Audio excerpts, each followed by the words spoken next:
Hello hi welcome to Kavitri Devi Kannada ಲಾಕ್ಸ್ ಚಾನಲ್ಗೆ ಸ್ವಾಗತ. ಎಲ್ಲರೂ ಹೇಗಿದ್ದೀರಾ? ನಾನು ಸೂಪರ್ ಆಗಿದ್ದೀನಿ.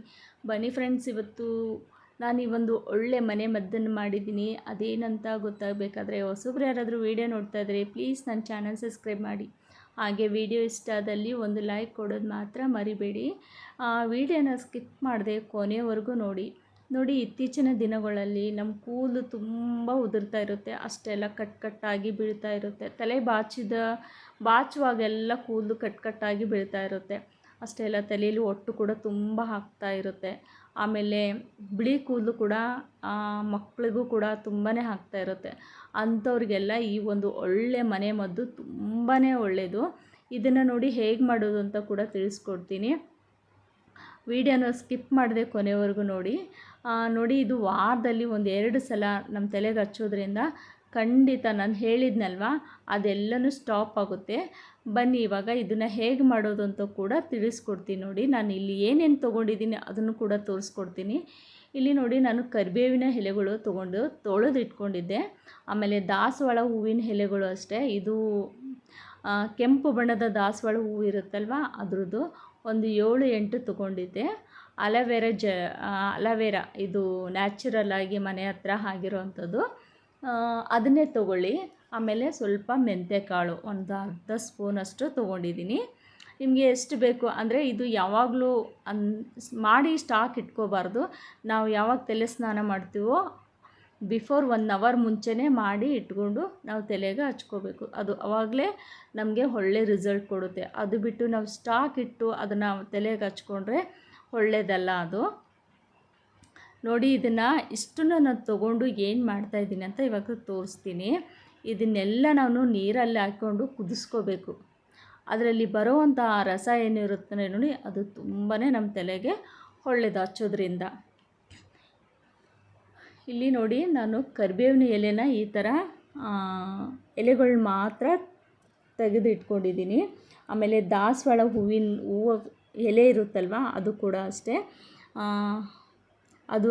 ಆಮ್ಲಗಳ ಕೂದಲಿನ ಬೇರುಗಳಿಗೆ ಪೋಷಣೆ ನೀಡುತ್ತದೆ. ಇದು ಏನಂದರೆ, ದಾಸವಾಳದ ಹೂವು ನೈಸರ್ಗಿಕ ಕಂಡೀಷ್ನರ್ ಆಗಿ ಇದು ಕೂದಲನ್ನು ಮೃದು ಹಾಗೆ ರೇಷ್ಮೆ ಥರ ಹೊಳೆಯುವಂತೆ ಮಾಡ್ತದೆ. ಈ ದಾಸವಾಳ ಎಲೆಗಳು ಅಕಾಲಿಕ ಅಂದರೆ ಬಿಳಿ ಕೂದಲು ಕೂಡ ಬರ್ತಾ ಇರುತ್ತಲ್ಲ, ಅದು ಕೂಡ ಈ ಚಿಕ್ಕ ವಯಸ್ಸಿನಲ್ಲಿ ಮಕ್ಕಳಿಗೆಲ್ಲ ಬಿಳಿ ಕೂದಲು ಬರ್ತಾ ಇರುತ್ತೆ, ಅದು ಕೂಡ ಬರದಂತೆ ದಾಸವಾಳ ಹೂವಿನ ಎಲೆಗಳು ತಡೆಯುತ್ತದೆ. ಅದು ಅಲೋವೆರಾ ಜೆಲ್ಲು ನೋಡಿ, ಇದು ಕೂಡ ಅಷ್ಟೇ ಕಟ್ ಮಾಡಿ ಇಟ್ಕೊಂಡಿದ್ದೀನಿ. ಒಣ ಹಾಗೂ ನಿರ್ಜೀವ ಕೂದಲಿಗೆ ಅಲೋವೆರಾ ಉತ್ತಮ ತೇವಾಂಶ ನೀಡುತ್ತದೆ. ಒಟ್ಟು ನಿರ್ವಹಣೆ ಕೂಡ ಆಗುತ್ತದೆ. ನತ್ತಿಯ ತುರಿಕೆ, ಹೊಟ್ಟಿನ ಸಮಸ್ಯೆಯನ್ನು ಇದು ಪರಿಣಾಮಕಾರಿಯಾಗಿ ಗುಣಪಡಿಸುತ್ತದೆ. ಯಾವುದು? ಅಲೋವೆರಾ. ನೋಡಿ, ಇಲ್ಲಿ ನಾನು ಒಂದು ಸ್ವಲ್ಪ ನೀರು ಹಾಕ್ತಾಯಿದ್ದೀನಿ. ಅಂದರೆ 1 ಗ್ಲಾಸ್ ನೀರು ಹಾಕ್ಕೋಬೇಕು. 1 ಗ್ಲಾಸ್ ನೀರು ಹಾಕ್ಕೊಂಡ್ರೆ ಅಲ್ಲಿ ನಮಗೆ ಅರ್ಧ ಗ್ಲಾಸ್ ಅಷ್ಟು ನಮಗೆ ಏನು ಸಿಗುತ್ತಂದರೆ, ಇದರಲ್ಲಿರುವಂಥ ಎಲ್ಲ ಅಲೋವೆರಾ, ಕರಿಬೇವು ಎಲ್ಲನೂ ಒಂದು ಸೂಪರಾಗಿರೋವಂಥ ಒಂದು ಜೆಲ್ಲು ಸಿಗುತ್ತೆ ನಮಗೆ. ನೋಡಿ, ಕುದಿಯೋ ನೀರಿಗೆ ಹಾಕ್ತಾಯಿದ್ದೀನಿ ಎಲ್ಲನೂ. ಈ ಕರಿಬೇವು ಎಲ್ಲ ಕಟ್ ಮಾಡಿ ಹಾಕ್ಕೊಂಬಿಡಿ.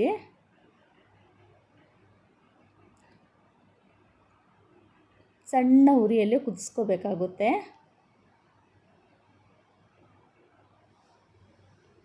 ನೋಡಿ, ಮೆಂತ್ಯ ಕಾಳು ಕೂಡ ಹಾಕ್ತಾಯಿದ್ದೀನಿ. ತುಂಬಾ ಪ್ರೋಟೀನ್ ಇದೆ ಮೆಂತ್ಯ ಕಾಳಿನಲ್ಲಿ. ನಿಕೋಟಿನಿಕ್ ಆ್ಯಸಿಡ್ ಸಮೃದ್ಧವಾಗಿದ್ದು ಕೂದಲು ಉದುರುವುದನ್ನು ತಕ್ಷಣಕ್ಕೆ ನಿಯಂತ್ರಣಗೊಳಿಸುತ್ತದೆ. ಈ ಮೆಂತ್ಯಕಾಳು ಕೂದಲಿನ ಬುಡದಿಂದ ಗಟ್ಟಿಯಾಗಿ ಇರುವಂತೆ ಮಾಡ್ತದೆ. ಇದು ತೆಳ್ಳಗಾಗ್ತಾ ಇರುತ್ತಲ್ವ ಆ ಕೂದಲು, ಈ ಮೆಂತ್ಯಕಾಳು ನಾವು ಹಚ್ಚೋದ್ರಿಂದ ನಮ್ಮ ಕೂದಲು ದಪ್ಪ ಅಂದರೆ ಜಡೆ ಕೂಡ ತುಂಬ ದಪ್ಪ ಆಗಂಗೆ ಮಾಡ್ತದೆ. ನೋಡಿ, ಇಲ್ಲಿ ನಾನು ಎಲ್ಲನೂ ಕುದಿಸ್ತಾ ಇದ್ದೀನಿ.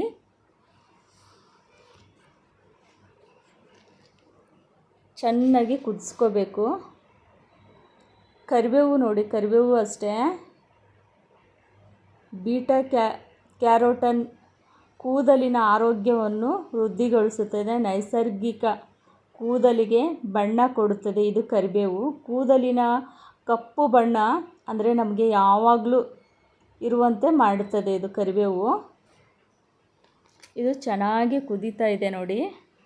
ಆದಷ್ಟು ಸಣ್ಣ ಉರಿಯಲ್ಲೇ ಕುದಿಸ್ಕೊಳ್ಳಿ.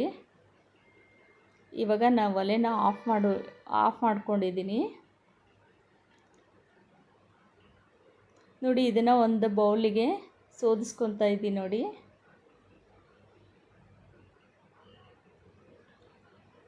ನಾವು ಅದೇ ಹೇಳಿದ್ನಲ್ವ, 1 ಗ್ಲಾಸ್ ನೀರಿಗೆ 1/2 ಗ್ಲಾಸ್ ಮಾತ್ರ ಆಗುತ್ತೆ ಇದು.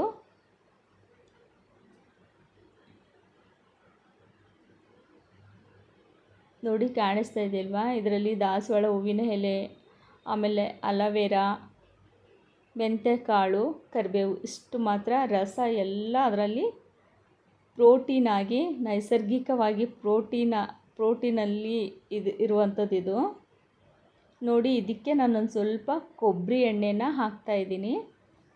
ಇದನ್ನು ನೋಡಿ ವಾರದಲ್ಲಿ 2 ಸಲ ಹಚ್ಕೋಬೇಕು. ಒಂದು 1/2 ಅವರ್ ಬಿಟ್ಟು ತಲೆ ಸ್ನಾನ ಮಾಡಬೇಕು. ಹೀಗೆ 2 ತಿಂಗಳ ಮಾಡೋದ್ರಿಂದ ನಮ್ಮ ಕೂದಲು ಚೆನ್ನಾಗಿ ಬೆಳವಣಿಗೆ ಆಗುತ್ತೆ, ದಪ್ಪವಾಗಿ ಬೆಳೆಯುತ್ತೆ, ಮತ್ತು ಬಿಳಿ ಕೂದಲು ಕೂಡ ಬರೋದನ್ನು ತಡೆಯುತ್ತೆ. ತುಂಬ ಶೈನಿಂಗಾಗಿ ಇರುತ್ತೆ ಕೂದಲು ಕೂಡ. ವಿಡಿಯೋ ಇಷ್ಟ ಆದಲ್ಲಿ ಒಂದು ಲೈಕ್ ಮಾಡಿ ಫ್ರೆಂಡ್ಸ್. Thank you. ಬಾಯ್ ಎಲ್ಲರಿಗೂ.